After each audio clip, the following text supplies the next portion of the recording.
we are going to receive our offering. And here's just our chance. If Faith Community Fellowship is your home, it's our chance just to respond to God's goodness to us by giving back to Him. And just have the confidence of knowing that your generosity and your gift is going to meet the needs of people in Massillon and around us. And so during the offering, I'll have you draw your attention to the screens as we watch a video as we receive our offering.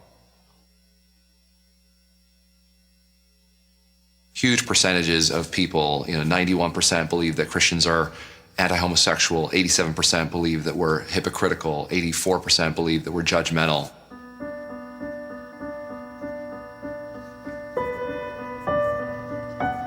I had never written a book before, and I wrote this book. It's called Unchristian. It's really like a book about all the negative perceptions that people have about Christians. And we're trying to help bring some reality, a dose of reality to the Christian community, to try to have this inside-outside conversation about the fact that the population feels this way about Christians, and we're known to be hypocrites. I mean, there's so many things about Christianity in this country and in my church and in my life that is not very likable. It's not very Christian. We seem to wrestle with who we are and who we're becoming. We seem to have some of the most profound moments of goodness, and then the most depraved moments of darkness in our lives. That's just true of us. One of the huge challenges that we have as Christians is that there's so many of us that say we're Christian, and I wonder whether that's really the case. Like, are we just socially Christian, culturally Christian, but no longer really following Jesus? And so I think this idea of everyone likes God and most people like Jesus and fewer people like the church is the best way to put it, is that there's this, the least favorable part of religion is organized religion in our country today. Maybe our whole idea of being a part of church and being a part of organized religion is off base, that we've made it, something more like a gym to be a member of rather than a movement to be a part of.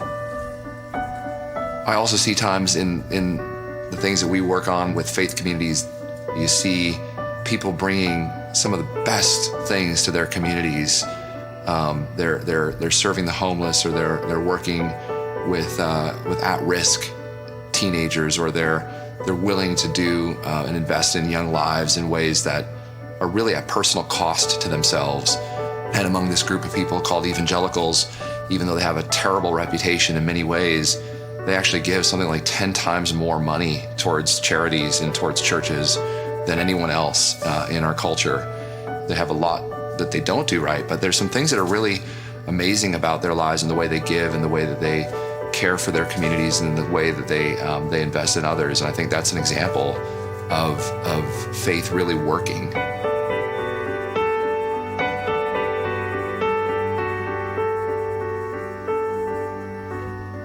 And so what is a Christian? This is a conversation that our pastor has led us in the past few weeks. He's been walking us through the famous Sermon on the Mount found in the book of Matthew. And so what we're going to do this morning is we're going to look a little deeper into this great teaching of Jesus and see what it means to be a Christian in 2019. Because 2,000 years ago, people had a different concept and understanding of what it meant to be a Christian. It was brand new. And so this new idea, this new movement of Christianity, they was teach us about it. We have a different understanding based on the video of what it means today to be a Christian. And so in any church audience, I understand as I speak that there are perhaps different people with different opinions and beliefs about God. And so maybe you're here this morning and you're on the fence when it comes to God. You believe He exists, you don't hate Him, but perhaps there's just this gulf, this barrier. And perhaps you have reservations about this whole idea of God and church and religion. And unfortunately, Christians might be a big part of that, is we've not represented Christ well the way the video says. And so you may agree with some of the things in the video. So if that's you this morning, thank you for being here. Thanks for coming this morning. We hope that maybe we can clear up the picture a little bit better of what it means to be a Christian. And perhaps for a lot of us, you are a Christian. And on Sunday, man, you're on fire, things are great. But Monday, you struggle. And you're doing your best to please him in your life, but then it feels like Sunday you're taking 3 steps forward, Monday we're taking 2 steps back. So wherever you're at with God this morning, we're glad you're here, and we hope that this morning is beneficial. So what we're going to do is we're going to look at the passage found in Matthew chapter 5 in the Bible, Jesus giving the famous Sermon on the Mount. So let's go ahead and pick up verse 21. Jesus says, "You have heard that it was said to our people long ago, 'You must not murder anyone. Any person who commits murder will be judged. But I tell you, don't be angry with anyone. If you are angry with others, you'll be judged. And if you insult someone, you'll be judged by the high court. And if you call someone a fool, you'll be in danger of the fire of hell.' So, what if you are offering your gift at the altar and remember that someone has something against you? Leave your gift there and go make peace with that person. Then come and offer your gift. If anyone wants to take you to court, make friends with them quickly. Try to do that before you get to court. If you don't, they might hand you over to the judge. And the judge will hand you over to a guard who will throw you into jail. I assure you that you will not leave there until you have paid everything you owe. You have heard that it was said, 'You must not commit adultery.' But I tell you that if a man looks at a woman and wants to sin sexually with her, he has already committed that sin with her in his mind. If your right eye makes you sin, take it out and throw it away.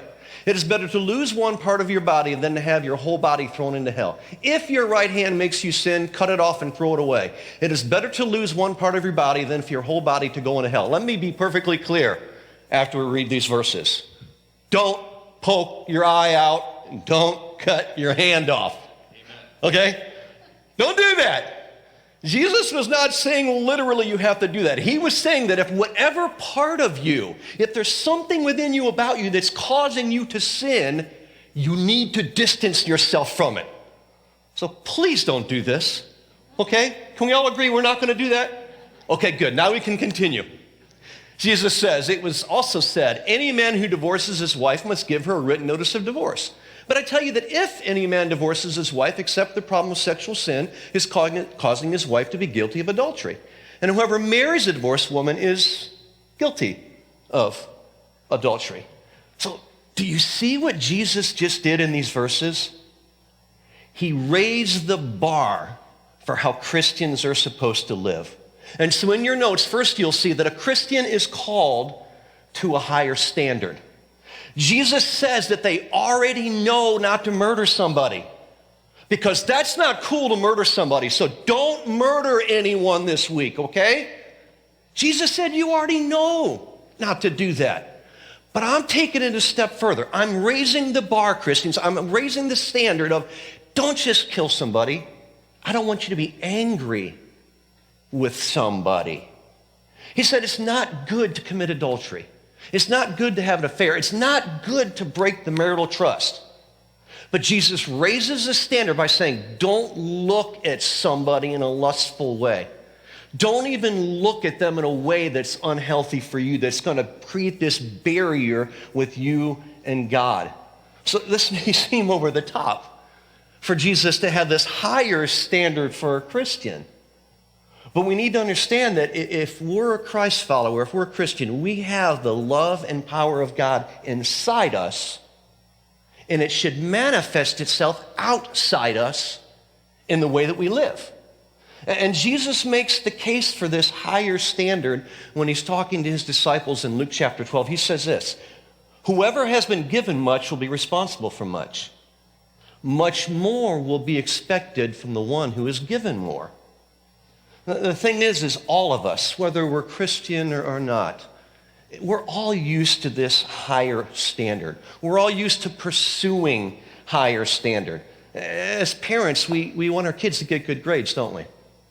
And we take our kids to practices and camps and workouts and drills so that they'll get better in sports. And we use the following phrases in sports. Bring your A game. Go big or go home. Leave it all on the field. Give 110%. Or is it up to 153% by now? I don't know. I never understood that give 110%. Oh, Coach, I'm giving all I got. I'm giving 100%. No. You need to give more than what you have. You need to give 110%. I just never understood that. But I digress. We all have higher standards. We respect it. We expect it. Chick-fil-A's mission statement is this: to be America's best quick service restaurant at winning and keeping customers. They just don't want to be one of the best. They want to be the best fast food restaurant at winning and keeping customers. One of their core values is personal excellence. Former Ohio State coach Urban Meyer says this in his book: I want to maximize every unit on our team. Every unit performs to their maximum capacity. If you're performing at maximum capacity, you're probably not going to lose. Coach K at Duke has 21 standards that his team lives by. In his book, The Gold Standard, he talks about these standards. They have standards like no excuses. We have what it takes to win. No excuse. Performance. We're hungry. We don't have bad practices. We're hungry. We desire. We want it. And to play for Coach K on the Olympic team for 16 years and for Duke, they're called to a higher standard. And I love the quote by legendary baseball announcer Vin Scully. He said, good is not good when better is expected. Good is not good when better is expected. So we're all used to higher standards. We want higher standards. We see the value in having a higher standard because it gives us the result that we want. And so Jesus says, if you're a Christian, if you're a Christ follower, you're called to a higher standard. We are to live above what is acceptable and perhaps overlooked in society. We should live better than what the culture does. We interrupt this message for an important news break. This just in. We are human. In your notes, say Christian is human. I talked about raising the bar and having a high standard, and so did Jesus. But understand that we're human. In our text, did you notice how many times Jesus said the word if? Don't let your anger get out of control towards someone, but if you do. Don't commit adultery if you do. Don't say mean things to other people, but if you do. Obviously, Christians are human beings just like everybody else. We aren't pre-programmed robots that don't have free will. We're not just robots that can't do wrong. We have feelings and desires just like everybody else. And sometimes we exercise those in unhealthy ways. Sometimes we say and do foolish things. Sometimes we sin against God. We're human. We try. We fail. We'll have our moments of weakness. We will all do things that later on we're disappointed with ourselves. We're undisciplined at times. We will hurt ourselves and we will hurt others. For some Christians, that will be used as an excuse to justify poor behavior and perhaps not to live up to a higher standard. We'll hear them say, well, nobody's perfect. Well, I can't get it right all the time. I mean, God knows I'm going to make mistakes. All of these are true because we're not perfect. But that shouldn't be our fallback. That shouldn't be our excuse. That shouldn't be our go-to for not trying to live to the high standard that Jesus calls us to live. Okay, we now return to our regularly scheduled message, now in progress. A Christian is to live better. A Christian is to live better. You may have a coworker that cuts corners at work and it affects your work. You may have somebody that in your family or a neighbor that are just moody, and every time they come around, your anxiety level just goes up. You may have somebody that you just struggle being around them. Maybe they just grate you with their personality, the things that they say, the way they act. And the natural instinct, as humans, the natural instinct is to want to treat them the way they treat us, isn't it? Let's be honest. Sometimes it's just like, I'm telling you, if you do that one more time, you're going to get it back. I dare you. And so we just have this in us, this battle of, I know I shouldn't, but I really want to. I know I shouldn't, but I really want to. As tempting as it may be to treat them the way they treat us, Jesus says, I need you to live better than that. So instead of lashing out, for the way they treat us, we respond by just praying for them, as Jesus tells us to do. And we'll discuss that later in the Sermon on the Mount. When they're rude and disrespectful to us, we show them kindness. This might not be easy to do. It might be difficult because we're human and our flesh wants to take over. But if we have the love and power of Christ in us, it could be manifested outside of us. We choose to follow the golden rule. It says, I'm not going to treat you the way you treat me. I'm going to treat you the way I wish you would treat me. So we don't stoop to their poor behavior. A Christian is called to raise the bar and live better than that. A Christian is called to have a higher standard than when we live. I officiate high school basketball and volleyball, and I've been doing it for 20 years now. I started when I was 5. It's true, I am. No, raise the bar, Bill, don't lie. And over the past 20 years, I've experienced some interesting coaches and fans. I've had some pretty crude things said to me. I've been personally attacked because of the way I officiate. But as official, I'm called to a code of conduct. The National Federation of High School Athletics, Ohio High School Athletic Association, says that I'm called to a higher standard. I just can't treat a coach or a fan the way I'm treated. I can't. If someone from the stands yells something to me, you suck, you're horrible, you're the worst, I can't turn around and say, well, I can't do that. I can, but I shouldn't. And I've had some partners in my officiating that they do it. Coach yells at them, they'll blow that whistle, stop the game, and go over, and they're going toe-to-toe. It wasn't too long ago, I had a partner who the fan was yelling at them. He yelled back after the game was over, still in his uniform. He charged the fan, wanting to fight the fan, saying, meet me in the parking lot. I'm literally getting in between them, literally pushing them apart, trying to get my partner back, and I'm saying over and over, you have to be better than that. You have to be better than that. And so we get the idea of living to a higher standard. And as a Christian, it could be our example of not lowering our bar because it will help others raise their bar. If we don't stoop to the level of what people around us live, and we continue to live to the higher standard that Jesus calls us to live, perhaps we're setting the example. Perhaps there's somebody watching, not the person we're in conflict with, but someone in the distance, in the shadows, that are watching how we behave. And it may motivate them to raise the standard for the way they live. If we live to a higher standard, we would get more satisfaction in life. Because we're choosing to live the way Jesus calls us to live. We're doing the right thing. Next in your notes, we see that a Christian is called to love better. Love is an interesting word, isn't it? We use that word when how it describes how we feel about our spouse and how we feel about ice cream. I mean, think about it. I love ice cream. I love pizza. I love my wife. But we use it like that.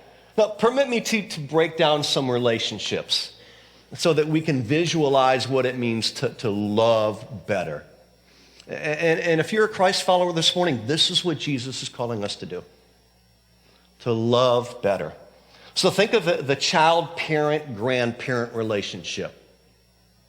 Maybe you're in one, maybe you're in two, maybe you're in all three. Maybe you're still the child and not the parent. You could be 28 years old, but you're still the child because you're not a parent. Maybe you've transitioned to one parent. Maybe you've transitioned into grandparent. Whatever this relationship looks like to you right now, we are all in this child-parent, grandparent relationship. So Christian parents, you're called to raise your child in a way that will hopefully want them to develop a loving relationship. We're called to do that. This can be accomplished in many ways. We bring them to church, we pray with them, we read the Bible or Bible stories. We model behavior that points to a desirable life in the way that they should live. It's because we want to love better that we show them the benefits of being in a relationship with Christ. It's because, parents, we want to love better that we don't provoke them to anger, as the Bible says. It's because we want to love better that we're patient with them as they try to navigate life, whether they're 12 years old or 28 years old. We're patient with them as they're trying to navigate life. It's because we want to love better that we choose to spend quality time so that they know they're being raised in a close-knit home.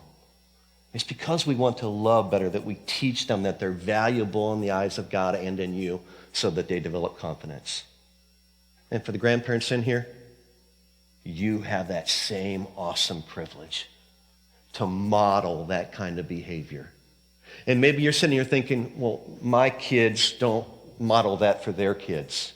So you can be that person in their life. That 2 generations later, you're demonstrating what it means to love better. Because Jesus calls us to that higher standard. Another way that we can love better is in the marital relationship. It's because we want to love better that we want to put the needs of our spouses above our own. I'm not saying that we let them walk all over us. I'm not talking about that. I'm just saying that perhaps we choose our battles wisely. I'm saying that perhaps we bite our tongue. We want to say something. We don't. We make an effort to listen instead of always demanding to be heard. It's because we want to love better that we compliment and praise them so they know they're valued in the relationship. It's because we want to love better that we don't get caught up in the family busyness. We're constantly going, we're constantly doing this, we're constantly on the go. We never see each other. We don't get caught up in that we just say, honey, we need a date night. Send the kids, send the grand, we need a date night, me and you. It's because we want to love better that we choose not to let anger and frustration and the little annoyances get the best of us or go unaddressed. We don't let the sun go down in our anger, as the Bible says. We don't go to bed with this attitude, waking up this attitude, waiting for them to make the first move. It's because we love better, we want to act better in our marriage. It was 12 years ago today. Today is Roxanne and I's anniversary that we got married. And in those 12 years, we've only had one fight. And it was during our second year of marriage. And we were driving from California to Missouri. If you have the opportunity to do that, don't. Beautiful ride, but long ride. The fight started small until and we both felt that it just kept escalating. I'm not backing down, I'm not giving it. And it got to the point that we weren't so nice. And I'm man enough 10 years later to admit that it was all her fault. No. It took 2 of us to fight. We realized it, and within a couple hours, we were both so apologetic. And we've not had a fight since. We disagreed. We've not fought. We've not said mean things. We chose to love better in our marriage. And so I think a big reason is neither one of us are demanding our own way. We're considerate of each other's feelings. We value what they have to say in the relationship. We don't act like we always have to be right. We now have a daughter. Today's her birthday. Holy cow. She's 8. And so now we want to model better behavior. Now we realize that, okay, how are we acting in front of Kylie? And so we're choosing to love better. Are we perfect? Absolutely not. Roxanne is. I'm not. We just choose to love better. Do we always get it right? No. We're just trying to love better. So in any relationship, whether it's friendship, dating, coworker, neighbor, we are to love better because Jesus calls us to that higher standard. He calls us to raise the bar. You know not to do this, but I'm asking you, I'm wanting you to live better than that. I'm asking you to love better than that. Bottom line, a Christian is to model better behavior in your notes. A Christian is to model better behavior. Any parent knows this. If we want our children to say please and thank you, we need to model that, don't we? We can't tell them they have to and we don't. A Christian is called to live the kind of life that others can see Jesus working in us. We are to live in such a way that perhaps the love of God is demonstrated in our life just by the way we live, whether we're talking about the love of God or not. It's just by the way we live, something is different about us. So quickly, here's the takeaway. Here's the application. You can put this in your back pocket, take it with you to go about your week. If you're a Christian, realize that you have the love and power of God inside you. You have the love and power of God inside you. It should influence the way we live and we love. You don't have to do this on your own. Jesus isn't saying in this passage, look, you need to live to a higher standard. Now go figure it out on your own. He doesn't do that. He gives us what we need to live up to that higher standard, to live and to love better. Another takeaway, whatever your weakness is, and you know what it is, pray about it. God, this is my struggle. This is my it. This is my temptation. This is what keeps me awake at night. This is what I regret the day after. God, you know what it is, and I really, really need you to help me with it. And maybe that's something you pray every day. Maybe that's something that you pray throughout the day. As you know you're about to see the person that just grates you, you say, God, before I walk in, before they walk in, please give me patience. So whatever your it is that perhaps keeps you from living and loving better that you want to be, you pray about it. Let's take it to the next level. Perhaps you talk to someone. Perhaps you just ask honest questions and be ready to accept the answer. How do you perceive me in this situation? How do I come across? What weakness do you see in me that I just don't see or can't see, refuse to see? Look, I'm struggling with this. Can you just walk through it with me? Can we just talk about it? Can I just get it off my chest? Can we pray together? And so perhaps it's that accountability. Perhaps it's not trying to do it on your own. Well, I don't want them to know. You want to keep dealing with it. If there's something within you that says, I'm not living and loving like I know I should or I want to, perhaps we change some things and bring in people. And it brings me to the last thing. Make the necessary changes. For many of us, a doctor has told us to adjust our lifestyle, our eating habits, exercise, and we have. And we're better for it. So what unhealthy habits do we need to change? Do we need to put the remote control away instead of being glued to the TV and be part of the family? What things do we need to change? And so quickly, here are the benefits to living and loving better. Our physical and emotional health is better. We don't have the stress and anxiety weighing on us because we're choosing not to stoop to the level of behavior of people around us. We sleep better. We're not awake at night just like, I can't believe I did that. I can't believe I did that. Our relationships are better. Our confidence is higher. We feel good about our effort knowing we're giving our best.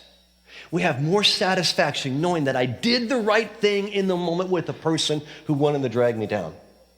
We feel better knowing we took the high road, knowing that we followed Jesus by living to a higher standard. So again, the different people with different beliefs and opinions about God. For the person that you're sitting here, you may be here every week. Maybe you're just sort of on the fence about this God thing that, I'm at church, I don't hate him, but I just don't know if it's worth living my life Monday through Saturday. I'm here on Sunday, but maybe this offers you some encouragement and motivation to realize the value of what it means, not just to call yourself a Christian by name, but to be a true Christ follower as we walk out the doors. For the person who identifies as a Christian, God's just not just something that I do on Sunday. He's someone that I enjoy relationship with every day. maybe we make some adjustments on how we view our relationship with Jesus. Like the video said, maybe we don't view our faith as being a member of a gym, meaning I go to church, but as a movement to be a part of, meaning I choose to live my life every day as a Christ follower, and it shows. People can see it. People can recognize it.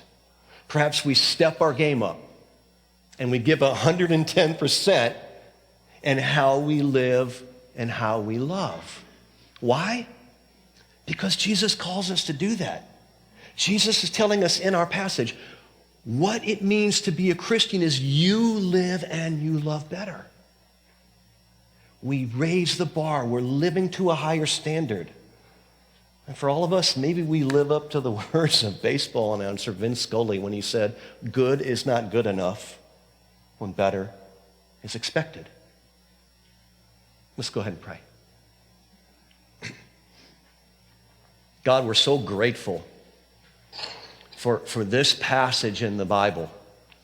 And it's part of your famous Sermon on the Mount. It's part of our series in our church, What is a Christian? And God, we're so grateful that you call us to live to a higher standard. It makes us better. It makes others better when we do that. And God, we all know the people in our life that have a tendency to bring us down, and perhaps we let them. We don't take the stand that we need to take. We let them walk all over us, and we treat them the way they treat us. We have our own version of the golden rule. I'm going to do to you before you do it to me. And God, you call us into a relationship with you, and it should come out of us. What is inside of us should come out of us. And God, I pray that for the Christ follower that's sitting here right now, that on Monday they struggle to be a Christian. It's easy to be a Christian in church, but on Monday it's a struggle. May you help us to live to the higher standard. We say, don't just do this. I expect better from you, as Jesus said in our passage. And God, I pray that you'll give us the strength we need to do it. Help us to realize that your love and power is inside of us. And may it be demonstrated outside of us in how we live and how we love. God, we are called to set an example of who you are and the love that you give us. May we live out your love so that others might be drawn to you. And maybe just because we're living by a higher standard, somebody may raise their bar and somebody may want to know more about Jesus because of the difference they see it makes in our life. Jesus, we love you. And just thank you so much for loving us. In Christ's name, amen.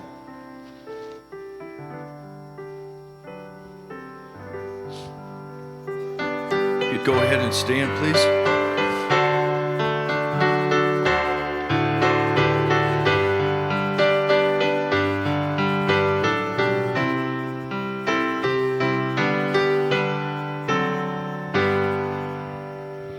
I'm pressing on the upward way, new heights I'm gaining every day, still praying as I'm onward bound. Lord, plant my feet on higher ground. Lord, lift me up and let me stand by faith on heaven's stable land, a higher plane than I have found. Lord, lift my feet on higher ground. My heart has no desire to stay where doubts arise and fears dismay. Though some may dwell where these abound, my prayer, my theme is higher ground. Lord, lift me up and let me stand by faith on heaven's stable land, a higher plane than I have found. feet on higher ground. I want to live above the world. Those Seven sails are I are hurled, for faith has caught the joyful sound, the song of saints on higher ground. Lift me up and let me stand by faith on heaven's tableland, a higher plane than I have found. Lord, plant my feet on higher ground. I want to scale the utmost height and catch a gleam of glory bright. But still I pray till heaven I've found. Lord, lead me on to higher ground. Lord, lift me up and let me stand by faith on heaven's tableland, a higher plane than I have found. Lord, plant my feet on higher ground.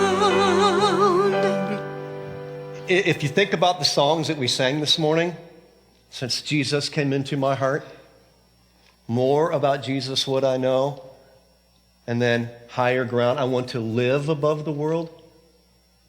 If you forget what I said this morning, maybe one of these songs can just go over and over in your head so that we can walk out of here living and loving better. If you'd like to pray with somebody, Pam would be more than willing to do that as I drop my papers. It is 9:48. You're smiling. Have a great week. Thank you for coming.